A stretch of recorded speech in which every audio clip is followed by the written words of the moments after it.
నానా ఇవాళ ఈవెంట్కి వచ్చే ముందు నేను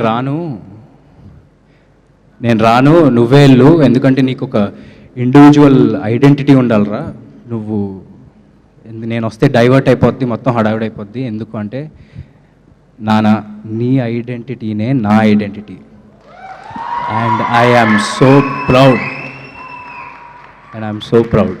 సో నువ్వు అలాంటివి ఏం పెట్టుకోకు, ఓకే? ఇది ఒక ఫ్యామిలీ ఫంక్షన్, మన వాళ్ళు అందరూ ఉన్నారు, అందరూ ఫ్యామిలీనే. So thank you so much. And మా నాన్న ద్వారా నాకు చాలామంది పరిచయం అయ్యారు, అందులో మోస్ట్ ఇంపార్టెంట్ చరణ్ అన్న, అందులో మోస్ట్ ఇంపార్టెంట్ వ్యక్తి చరణ్ అన్న. Thank you so much Charan అన్న. Whenever I met you, you were warm, welcoming, and back in those days you gave me a trainer to train with in the gym. I remember everything. Thank you so much Anna.